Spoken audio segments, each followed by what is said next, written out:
Welcome in everyone to HogvilleNET YouTube Live. It's Friday morning. It is a big weekend for Arkansas Razorbacks basketball, the biggest of the year as we get closer to, we're in March, but what March Madness truly means.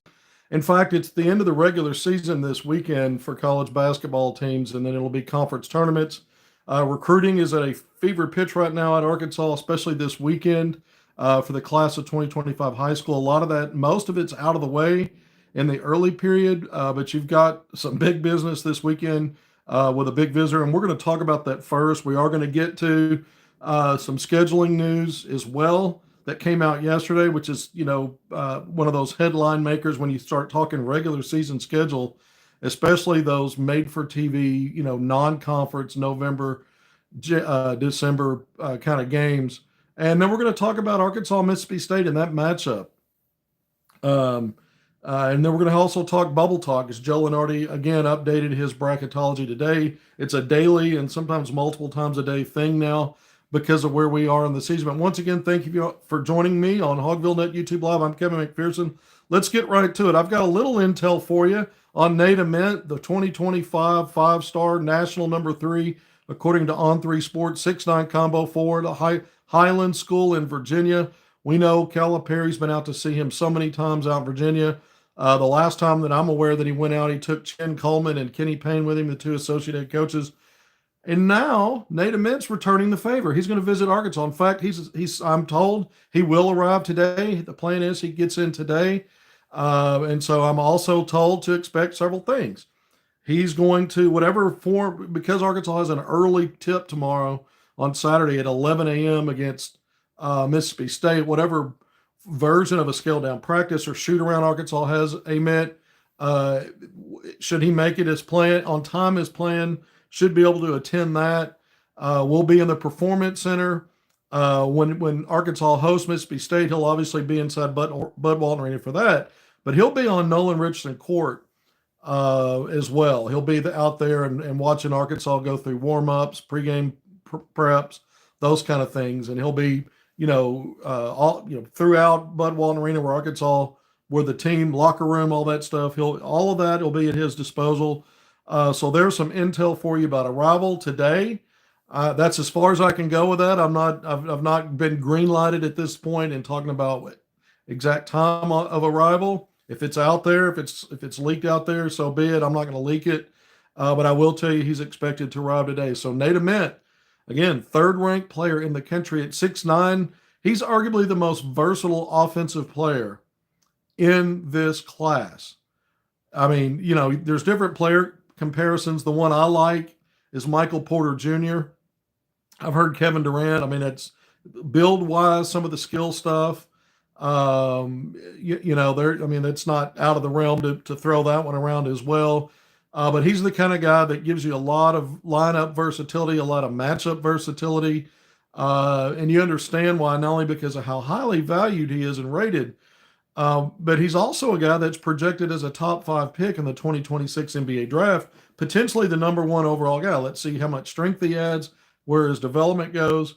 But as we talk about this visit upcoming, it's not in a vacuum. It's not in a vacuum because yesterday, so I'm going to kind of mingle these talking points. I'm going to talk recruiting, but I'm going to talk about the scheduling news. Broke yesterday that Arkansas and Duke are going to face off. Remember, Calipari was talking a while back. He likes to give you little nuggets. He's talking about it that Arkansas would have a game in Chicago. Well, Arkansas is going to play in Chicago, all right. Second consecutive season that under Calipari, Arkansas will play on Thanksgiving Day in a one-off, and it doesn't get any bigger than the one when you're talking non-conference. It's Duke, the Duke Blue Devils. Coincidentally, Arkansas is battling Duke for Nate Ament, among other teams, but it's down to a Final 5. We know it's the Hogs, the Blue Devils, Louisville, Kentucky, and Tennessee. He's visited all those other places. This is it. Right now, it's his planned and final visit. I'm going to talk a little bit more because the last time I was on, I'm like, you never know with so many days. I mean, we're still in early March. He's going to make an announcement.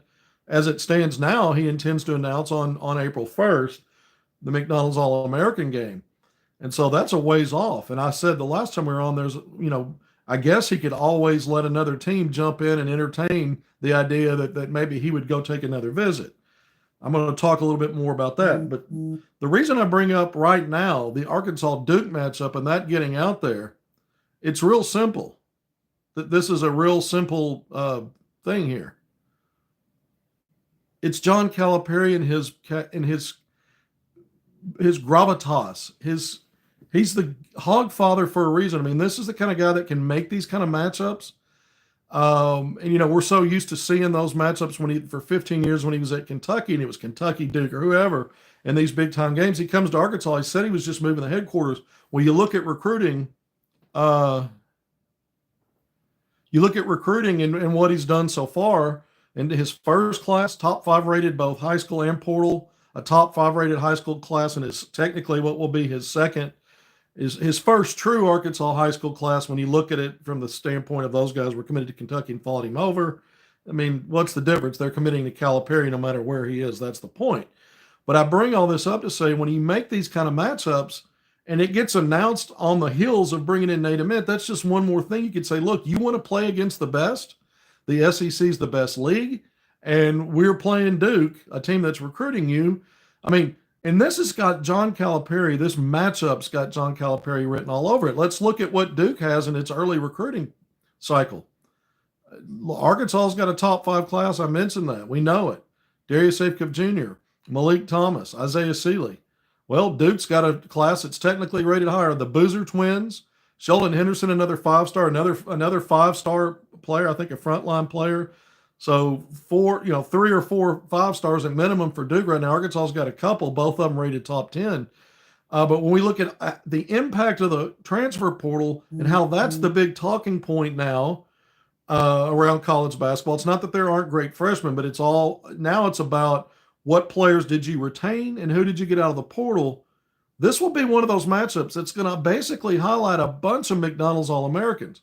Arkansas would like to add a third of that in Nate Ament.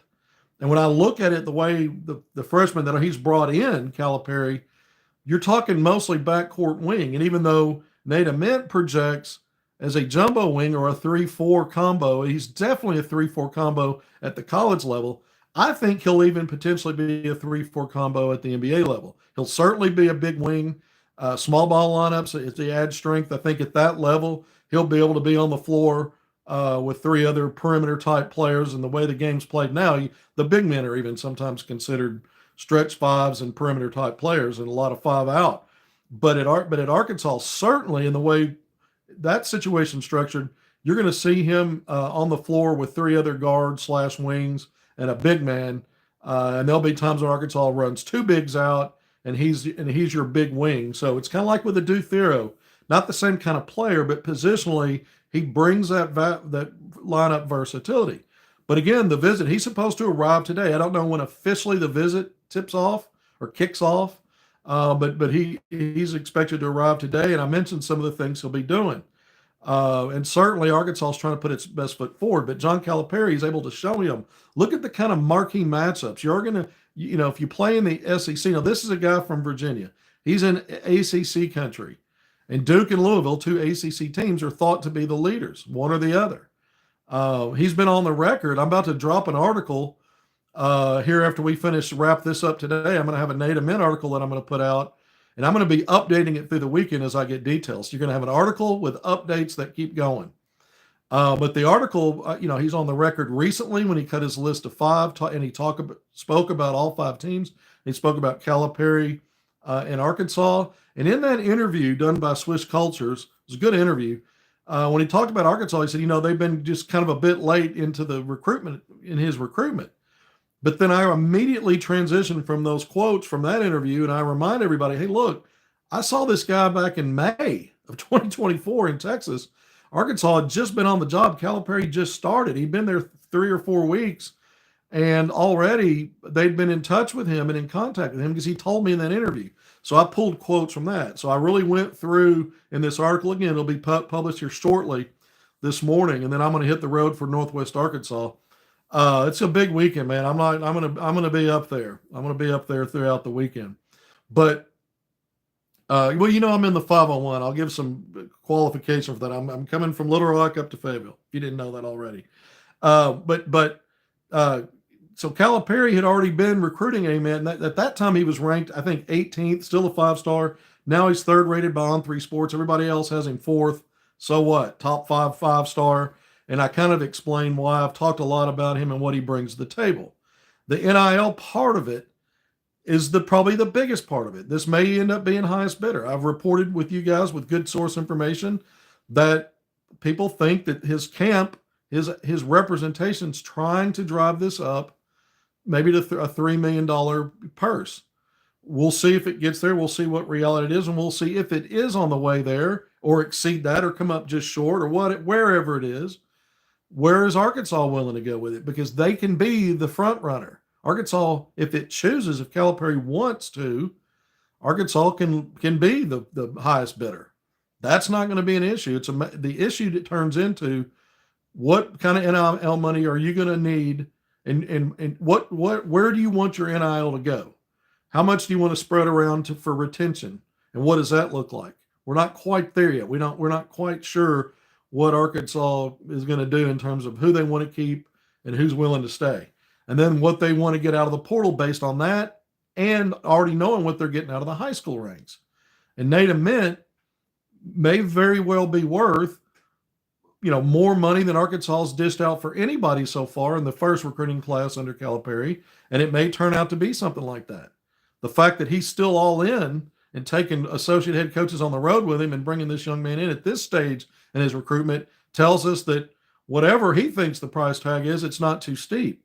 So, all those things. But I just look at that Arkansas-Duke matchup again, and I think here's another selling point of saying, look, man, we're a heavyweight program. We're in the best conference in the country, and we're one of the heavyweights. And, it won't hurt if Arkansas can beat Mississippi State to lock in. It's a win and you're in scenario. We're going to talk more about that while he's in the house. This is an opportunity for that place to be packed out and spilling over and busting out of the seams. I expect that. It's a Saturday game. Yeah, it's at 11 a.m. But, it's still a little early for people to be busy with Christmas shopping and those kind of things. So maybe fans can get in and pack the bud and make that place just insane. I mean, it's, Arkansas, and we're going to talk bubble here in a minute. I'm not going to call it a must win, but this is the kind of game that locks you into the NCAA tournament no matter what happens in the SEC tournament and no matter what happens with other bubble teams. Lose this game, and now you're dicey moving forward and maybe still needing another win, which would be the first round of the SEC tournament. And that's your only other chance, because if you don't win that game, you don't advance, and now you're just waiting. So we're going to get into that. But it'd be nice with Nate Ament in the house to not only have that atmosphere great, but find a way to win. I'm not saying winning or losing that game would ultimately make a decision for a player like that, but it helps back up the notion that even in year one, Arkansas ended up being an NCAA tournament team. And he gets to see success in that place and maybe envision himself being part of something like that, because all these other schools have some great stuff to sell as well. We know that Tennessee, that place holds more Thompson Bowling than even Bud does, and that program's operating at a high level. We know what Duke is. Louisville's now is under new management and having an NCAA tournament season, and of course Kentucky, another historic blue blood and arguably the greatest program in college basketball history. But you've got the greatest coach, one of the greatest coaches in college basketball history, a Naismith Hall of Famer by over a decade now, and still the best recruiter in the game. And I think the last part of that is what you look at. The other day I came on and did a segment, and I talked about making the case that Arkansas is potentially in the lead for Nate Ament. I don't know that. It may be very well what we hear all the time, Duke and or Louisville, Finkler, Einhorn. I don't know. But the fact that Calipari is in it this late and getting this player on campus this late, it's the last visit. That may or may not turn out to mean anything. But again, Calipari's got the best track record with getting guys in the NBA, and then what they do once they're in the NBA. It's not a coincidence that they've had so much success, his players. I don't think you can say, well, he was recruiting 5-stars, so does he really get credit for what they do in the NBA? I think so, because programs like Duke and other ones have had success with 5-stars in large numbers, and they're NBA players, although some have very good success. If you look at it collectively, Calipari's players just do better. They just do. And so if you're being recruited and he's got that sales pitch and he's like, oh, yeah, by the way, in your one season here, that team that's recruiting you, we'll play them. You'll get to measure yourself against that. And then you'll be in the SEC, a league that's going to better prepare you for the next level than what you would get in the ACC. Now, Duke plays the kind of non-conference schedule where, it's not, it's a thin argument maybe, but I'd be selling it. I don't know what Calipari and that staff are going to do, but they're the best in recruiting. And so we'll see what happens. But again, if you add Nate Ament, it's a fit with guys like Darius Acuff Jr., who's going to be your lead guard. Malik Thomas, a 2 guard. Isaiah Seeley, we'll see what kind of role he has in year one, a top 70 rated 4-star. But he can play the 1, 2, or the 3. And so you could actually have all 4 of those guys. I mentioned Ament as a small ball 4. And you're going to say, well, that's 4 freshmen. Arkansas can't just rely. That's true. I'm just saying in a vacuum, if you just had those 4 and somebody else to play your 5, they would complement each other. There's not a clash of style or position there. And so, you could even make that case. But it's going to be a terrific Razorback freshman class, whether Arkansas is able to seal the deal on Ament or not. But that's the big news. And I think the Duke Arkansas thing, again, is just another thing to talk about. And it's topical right now because it just got announced yesterday. It's great timing. I go back to my source that's connected with the NBA that asked me about Ament back in December saying, hey, he's coming to a home game. Which one is it? That's when he's going to visit. I'm like, I don't know. I never got that information. And, eventually we figured out that he was told, I guess from someone in Ament's camp. I can't say who that is, but they planned on coming for a home game, but they didn't actually have it planned a set date at that time. I'm told, I'll give you a little more intel. I'm told that this just recently got ironed out because it could have been sometime after Arkansas had no more home games and before April 1st, or not at all. And so it got finalized and kind of ironed out. And so in other words, this wasn't always the date planned, and we just didn't know about it. That was the case with Caleb Wilson, because I gave you guys kind of a target range of time, when it might happen. And I knew the date, and eventually we got there. So I spilled the beans on the date, but he changed it, moved it to the weekend after that date, put that out publicly on his own. Then he didn't make it that weekend. They changed that. And there was going to be the weekend after that. And then Calipari, no more. So that Arkansas peeled off of that one. This is different. And it doesn't mean that Ament or Arkansas, either one, won't peel off at some point. Arkansas would only be for NIL purposes. This is a class kid on top of being a great player, really good kid. Not comparing him to others and saying he's more so than other recruits. I'm just talking about this one individual, and since we're talking about him, let's throw that out there. He's the kind of guy that's doing this the right way. All right, so we're almost 20 minutes in. I do what I typically do. I talk about one thing for a long time. We've got more to cover, but Nate Ament, again, I'm going to have an article out soon today after we finish up here with quotes from him, not only from my interview, but a recent interview with Swiss Cultures. And I'll have more discussion about some of his itinerary during his Arkansas visit, including today's expected arrival. And there's more details about what he's done during his season, Calipari's ventures out to see him, and kind of throwing in what it would look like as a class and some talking points with some of the other players. But I spent a lot of time in this article talking about what Ament brings to the court as a player. So I'll have that out, and I'll include this YouTube Live, this HogvilleNET YouTube Live. I'll embed that in the article. All right. So, but again, I'm going to be updating it through the weekend as I get nuggets and information, photos, those kind of things on Nate Ament's visit. Speaking of Nate Ament and some Arkansas players that are already 5-star future Hogs, I mentioned Darius Acuff Jr. And Malik Thomas. We knew for a week or so, that first of all 3 of those guys are going to be in the McDonald's All-American game. So you hope that there's some, Ament has said that Arkansas's signed players have been texting him, been, communicating with him, but you hope that, once they get to, because that McDonald's All-American game is more than a game. It's several days. It's an event. They do some other stuff around that. They have practices that are, some of them, one of the practices is televised. But you want Arkansas's players in his ear, but you've got all 3 of those guys as McDonald's All-Americans. You also have all 3 as Naismith Trophy All-Americans. Now, Ament and Acuff are 2 of the 5 finalists for the Naismith Trophy National Player of the Year. That hasn't been announced yet. We'll see when that gets announced. But both of them were also this week, just a few days ago, named Naismith Trophy first team All-Americans in high school. So Ament and Acuff got that. Malik Thomas also on the Naismith Trophy All-American list as an honorable mention on that list. So these are high honors for these guys, and they're expected because they're all 3 top 10 rated national 5-stars when you look at it in recruiting rankings. And Ament and Acuff are both actually even better than just top 10. They're both top 5. Malik Thomas, you look around 7th, 8th, he's right there. I mean, these are players that have a case. You know, you got 2 guys here that I just mentioned in the Naismith National Player of the Year conversation.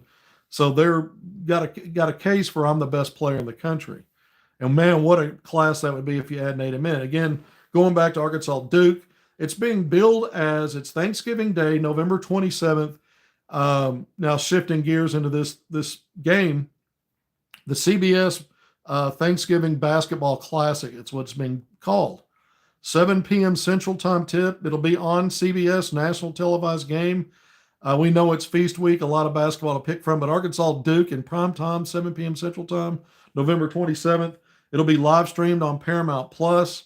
I haven't cut the cord yet, but if I do and I go strictly to live stream providers, I don't know how I'll get SEC Network. There's probably some trick to that, but I'll be, it'll be available. Now, at this point in time, I've got to figure out a way to get to Chicago. I want to cover that game, but that's future plans. But what I like about it is not only is it another feast week game, another big time game on CBS. The game against Illinois was at 3 p.m. I like it even better that it's at 7 and it's in prime time. But this is a huge recruiting tool. Again, I mentioned Arkansas is already going to have a top 5, likely finish with a top 5 rated class, whether they get Nate Ament or not. Duke certainly will. This is a great showcase not only for your program matching up against another great program, but it'll probably be one of those games where you're talking as much, if not more, about the freshmen in November still as you are some of these portal guys. And both teams will have good players out of the portal or players they retained that matter. I'm just saying, because there's been such a shift toward more veteran players when you look across the board. Remember, before portal really heated up, when we would look at in March especially, and you saw the mid-major upsets, it was because so many of those teams had veteran players that had been playing together for 3 or 4 years. There weren't as many transfers 5, 6, 7 years ago. And your higher level teams maybe had a lot of young players. Some of them were recruiting some of the next NBA players, but they weren't quite seasoned. There's still an element of that. Certainly at Kentucky, Calipari talked about it with his recent teams that haven't done well in the NCAA tournament. The point is, there's more and more of a shift of the conversation on the strength of teams being the more veteran guys now. And even though guys like Jeremiah Fears and Boogie Flam before he got hurt, and Asa Newell and Trey Johnson, and just 4 players in the SEC, those have been high-profile guys. But it's really been more about other things outside of those players. And so there's not as much conversation about the youth movement. I think in this kind of game, with both of these teams having top 5 ranked high school classes and several projected one and dones, and maybe some lottery pick projections in that group, when they make that game, it'll be kind of like turning the page back when diaper dandy talk was as big as anything. It hasn't completely gone away. It's just not as important as it has been in the past, but I think in this one game it could be. So it's something I think is interesting, because what is John Calipari doing? He's the greatest recruiter ever. He understands making these kind of games helps recruiting. It's great for exposure. This is a marquee kind of game when all eyes are on it. I don't know. I mean, maybe I'm overselling this. I don't think so. And I think it's great timing again with Nate Ament visiting this weekend, because it's something else to talk about that can get his attention. I think at the end of the day, it will be NIL, and we'll see how long Arkansas hangs in there, and if it's in it for the long haul. We're getting down to the 7th, 8th, and 9th innings here, so we'll see what happens. And the only other thing I would say that can impact Nate Ament, and I had this on my list, is Duke assistant Jay Lucas, who's arguably the key recruiter for the Blue Devils is going to leave. He's leaving Duke to take the head coaching job at Miami. Now, there's talk that how does that impact the Boozer twins? The Boozer twins played at Columbus High School in Miami. Miami was in the running for these guys. Does that impact the Boozer twins at all when he takes this job? Is he going to bring them with him? But the other thing is, how does it impact Nate Ament? Let's say that all things are equal in NIL between both schools, or they're close enough, or now he's going to go where it feels better for him and what he wants. I mean, again, he's grew up in ACC country. It's the biggest ACC program, that North Carolina, but right now Duke is better in the pecking order right now than Carolina. How does that impact him? But I think the other thing is, does it help Arkansas? The fact that one of the key assistants is leaving. It may have no impact at all, but who knows? Maybe it does. All right, so let's move on now. We know the Arkansas Duke history, by the way. Arkansas defeated Duke in the ACC, the first ever ACC SEC challenge, and Eric Patrick Musselman's final disappointing season at Arkansas 2 years ago. Look, or year before this one, last year. But let's look at it this way. Arkansas beat Miami on the road. Arkansas is going to have a home game against an ACC team, and those games were 1 year. They were played in late November. This past year, it was early December. Well, Arkansas's played in late November on Thanksgiving Day. Do not confuse that Duke matchup with the ACC SEC Challenge. Two separate things. This is being billed as the CBS Thanksgiving Classic. I doubt they're going to merge that into counting it as Arkansas's ACC SEC Challenge game and Duke's. So that means Arkansas is going to get an ACC team to host. And you really hope, to me, the two names I would like to see Arkansas host would be either North Carolina or Louisville. Louisville's on the come up. It's as close to a blue blood as you can get in the ACC outside of Duke and North Carolina. And of course, North Carolina would also be a fun one. And Caleb Wilson will be a freshman there, by the way. So those are my thoughts on the ACC SEC Challenge. Again, that'll be a game Arkansas hosts. Obviously, Arkansas, Duke, and Chicago will have a lot of eyes, and that's a neutral site game, and certainly will be a quad one opportunity. So we now know a non-conference opponent.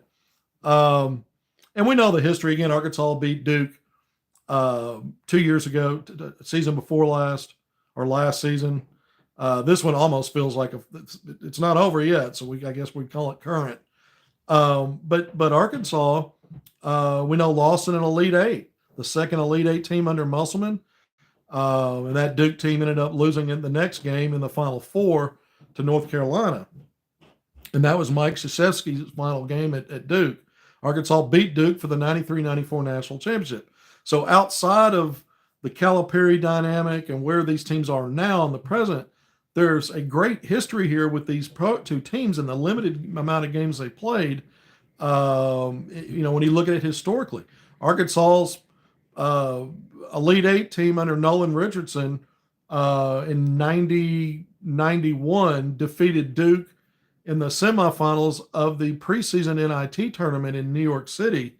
Arkansas moved on and lost in the finals to Arizona, but that Duke team would go on and win a national title. Christian Laettner, Bobby Hurley, Arkansas had Todd Day in that group. And so Arkansas has just got a great history in matchups against Duke. And a lot of that has been in the postseason, but even the regular season stuff has had some merit. Arkansas, even Musselman's last season, that home win, Duke was a top 10 ranked team. It was Arkansas's best win on the season. It really didn't have very many good wins, losing season overall. But Duke was the gem in that season, unless you want to count the Purdue exhibition win. That was the other one. But for the games that counted, so that matchup has significance. And look, in the all-time series, Arkansas has the advantage there. I think it was even, and I think the win last season under Musselman was put Arkansas maybe 4-3 advantage. I think Arkansas has an advantage in the head-to-head on a small sample size, but again, the games are all big, and so this will be one of those. All right, we spent a lot of time on that. Let's get into real quickly here. I want to say this about Arkansas, Mississippi State. This is a win and you're in scenario. It's not that it's a must win, but every game right now when you're on the bubble, you can call ahead and say, well, if you're not already assured of getting in, it's a must win. You could say that, but it's a win and you're in. So it's not an elimination game for Arkansas, but it's a NCAA tournament lock if it wins this game. The resume, Arkansas is 39th in net, 18-12 overall, 7-10 in the SEC. But this one would lock Arkansas in. The road win at Vandy gave Arkansas its 5th quad one win in its last outing on Tuesday. Arkansas is 5-9 in quad one.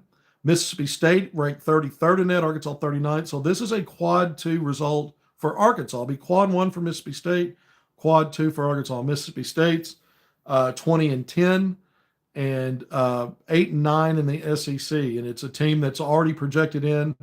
There's not an issue here. I think they were recently a 7 seed. They might have slipped a little bit after losing at home to Texas, another bubble team. That's the thing we've been saying, is that if Arkansas doesn't do enough to lock itself in, it's relying on other bubble teams to here kind of falter at the end. Well, OU gets a big home win over a ranked Missouri team. That's a quad one win because of where Missouri is in net. That was OU's last outing. Texas on the road at Mississippi State. Georgia keeps winning. All these bubble teams. Ohio State. In Lenardi's updated bracketology today, Arkansas is the 4th team in, or excuse me, the 4th team on the last 4 buys list. So basically hanging on by a thread on the last 4 buys. The next list is the last 4 in. And now you're playing, and you've got a play-in game. So that's where Arkansas is right now. You need the win to lock it. And if you lose, you may still need to win your first round SEC tournament game. And if you did that, you would lock yourself in. So Arkansas needs to win one of the next 2, but why not at home get it started now? And then you don't have to worry about other bubble teams and what happens in the SEC tournament. Lose tomorrow, and Arkansas is now needing another win to lock themselves into the NCAA tournament. Or if they lose the first round game, they're done, and now they wait till Selection Sunday. And they need a bunch of things to go wrong for some other bubble teams. So now it's out of your control, and you probably need some help.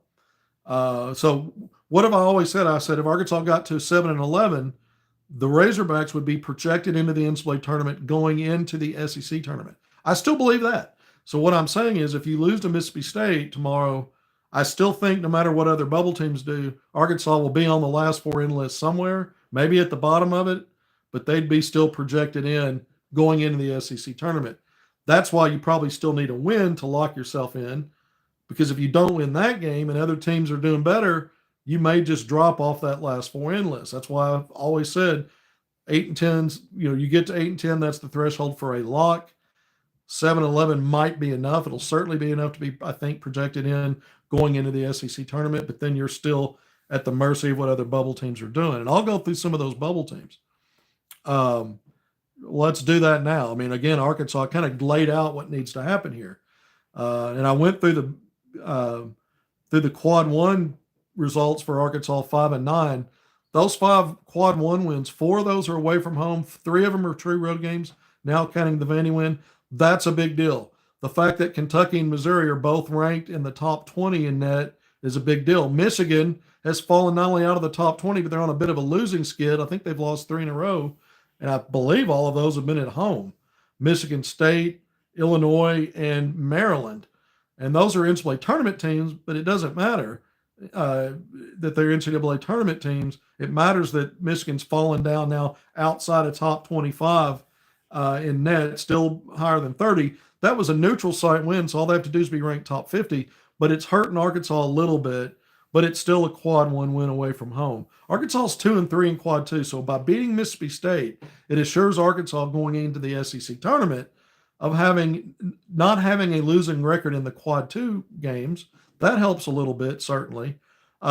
Mississippi State, despite losing in the midweek to Texas at home, because the AP poll won't come out until Monday, they're 25th ranked still. So there's the 20, technically this would be, if you win this game, you beat another ranked team when you played them. That's something else for Arkansas's resume there. Arkansas's perfect 11-0 against quad 3, quad 4. So that's 4-0 against quad 3, 7-0 against quad 4. No bad losses. Some of these bubble teams have a bad loss. So everything's equal or fairly close to it. I think Arkansas's quad 1 wins away from home. the quality of some of those quad ones. Not all quad ones are the same. Some of those teams are ranked higher in net, and the fact you beat them away from home, most of them. I mean, the only home quad one win Arkansas has is over Missouri, which is a good. That's also better than some other quad one home wins for other teams because they're not only ranked inside the top 30, but they're ranked inside the top 20 in net. So those things will help Arkansas. But some of these bubble teams right now that you want to see falter, OU and Texas, both of those are on the first 4 out list. Oklahoma at the very top of that, knocking on the door, being right back in. Texas, the 3rd team on that. Texas hosts Oklahoma on Saturday. That is not a win in your end game. That is an elimination game. And I think it's for both teams. I think either team loses that game, whichever team loses that game then has to probably win the SEC tournament. But if not, playing starting on Wednesday, would have to win 5 games of 5 or 4 games to get to the finals. And maybe there's enough goodwill from the committee to let them in based on what other bubble teams are doing. But it's probably an elimination game, OU and Texas on Saturday. 2 more teams on the bubble. Ohio State's 1 spot ahead of Arkansas, and the 3rd team on the last 4 buys list. Arkansas is the 4th and final team on the last 4 buys is Ohio State. Ohio State goes on the road to play Indiana. Indiana is on the last 4 in list. Arkansas is 2 or 3 spots ahead of the Hoosiers.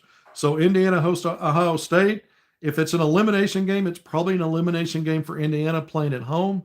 Indiana needs to win that. If Ohio State loses that road game because they're a spot above Arkansas, I think it's a similar dynamic to what Arkansas faces playing Mississippi State. You lose it, it doesn't help you. You might knock you down if you're Ohio State to the last 4 in list, but going into your conference tournament, Ohio State's probably still projected in, even if as a play-in, if it loses at Indiana. I think the same of Arkansas if it loses at home to Mississippi State.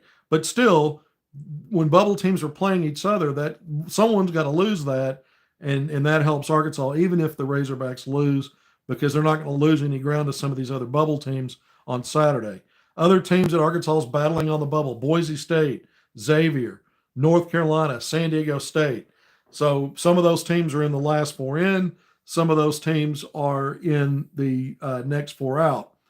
Here's the other thing. Georgia is also on the last 4 buys list, just ahead of Ohio State, so the 2nd team on that list. It's an interesting scenario on what helps Arkansas here, because I think Georgia, even though they're technically still on the bubble as a last 4 buy, I think the road win over South Carolina was all Georgia needed to do. Lenardi even said that.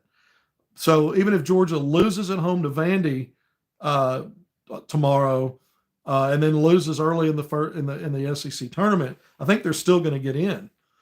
What's interesting is Georgia's 32nd in net. They were 33rd when they beat Carolina on the road and only moved up 1 spot. Playing Vandy at home, it's a home game against a team that's not ranked as highly, now in the 40s after losing Arkansas, back in the low 40s in net in Vanderbilt. Even though Vanderbilt's a lock to get in the tournament and no longer on the bubble, I don't know how much more Georgia can move up in net. And then the other question is, will Arkansas have to play Georgia is there a scenario where that would happen in the SEC tournament? I don't think so. But either way, I kind of said if Georgia, it might help Arkansas if Georgia wins out or wins several games here at the end, because if they can get back in top 30 in net, that home win over Georgia would be another quad 1 win for Arkansas.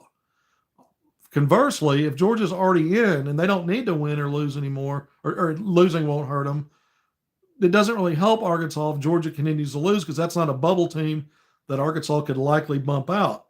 And Arkansas is not, if it wins 1 more game, whether it's against Mississippi State or in the first round of the SEC tournament, it won't matter what any bubble team does. So I'm kind of on the fence as to whether or not we need to see Georgia lose to Vandy and then lose its first round SEC tournament game, because I don't think it's going to matter. I think that team's in, and I think Arkansas is really battling the other bubble teams. So it might be good to see Georgia go ahead and win a couple more, maybe get back top 30 net. It gives Arkansas another quad 1 win. I don't know, just kind of how, that it's on the borderline there on how I think what helps Arkansas is best in terms of what Georgia does. But here's another thing. If Arkansas beats Mississippi State and Georgia defeats Vanderbilt, you're going to have a 4-way tie for 9th place. Come back to earth, man. About what part? Yeah, I do need to ground myself a little bit, don't I? I'm having a big hair day for sure. I'm about to take off here. one big gust of wind, and it's been windy around here the last few days, and some of these storms, I'm gonna take flight, and then I'll need help getting back to earth at that point. Listen, if you have a four-way tie for ninth place, Arkansas is going to be the 9 seed because they'll have the tiebreaker. They will have a 3-0 record against the other three teams in head-to-head matchups. And so Arkansas would be the 9 seed and then would play South Carolina again. South Carolina is locked in to that 16 seed.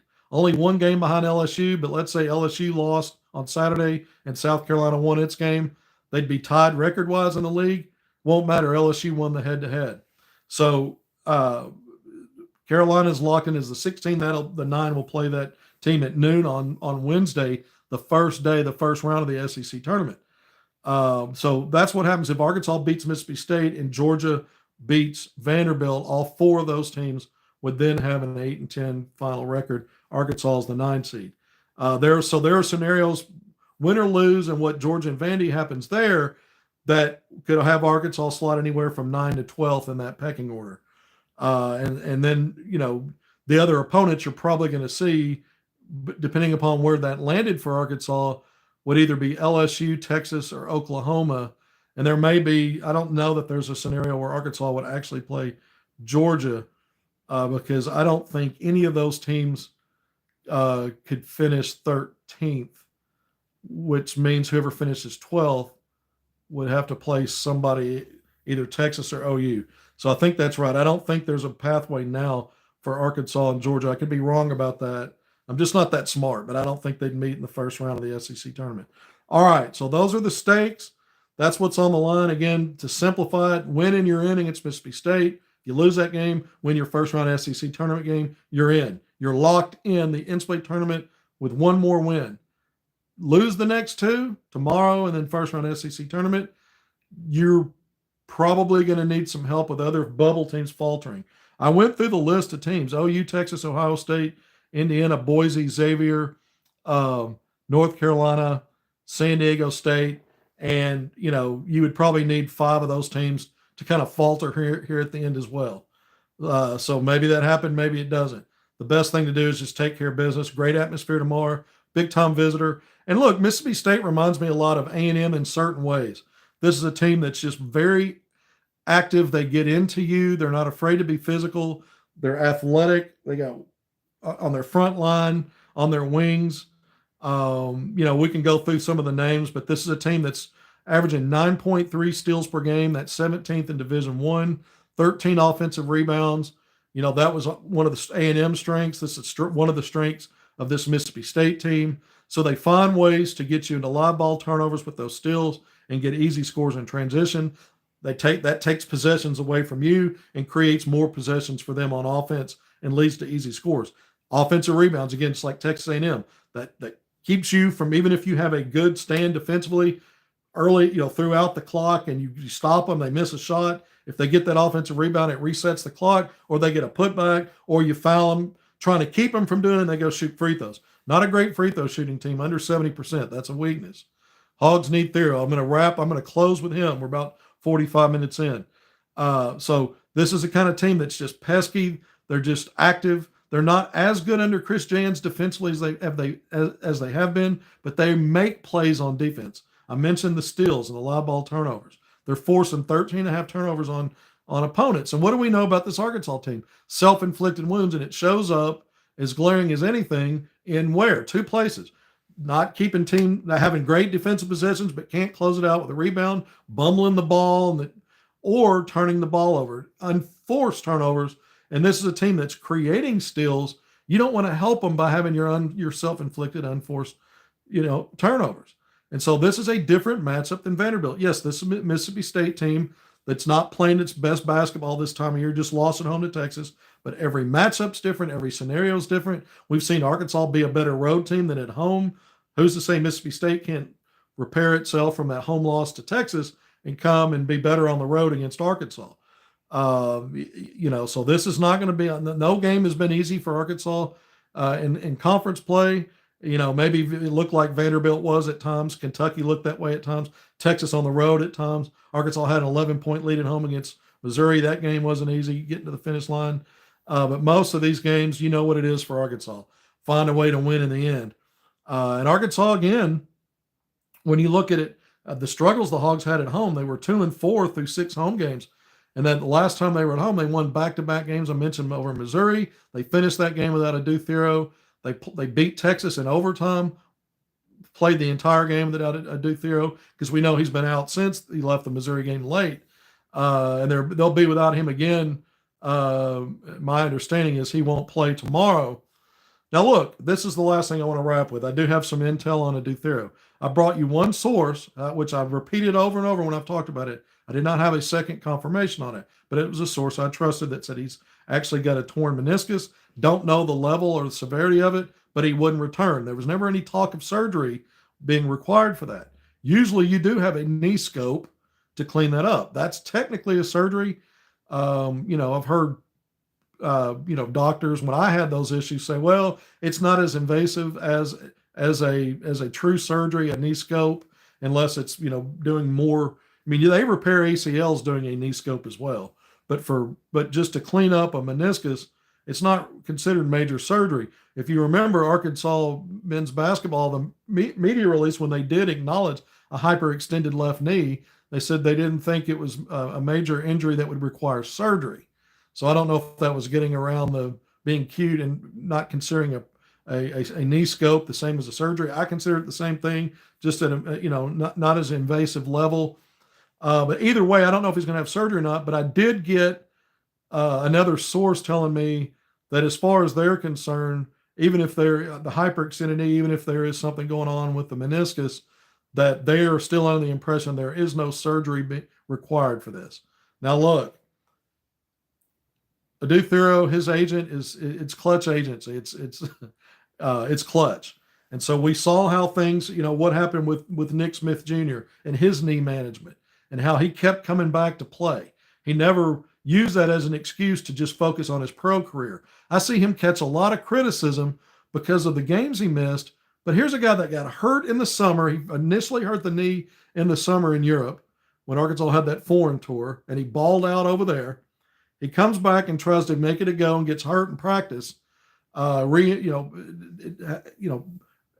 it back up on a wet floor in the performance center, and was dealing with that thing on and off, and not only returned once, but he returned a second time, and he was there in the end. He helped Arkansas finish out that season and get to a Sweet 16. I'll never know, and it hurt his draft stock. So guys like Boogie Fland and a Due Thero, even if there may be some reasonable pathway for them to come back, I don't hate on them at all if they choose not to, because those guys were projected as first round picks. They're still getting those mock projections or second round. I think they're both going to be out of here. I mean, I guess crazier things have happened, but if they're shutting it down, they're shutting it down.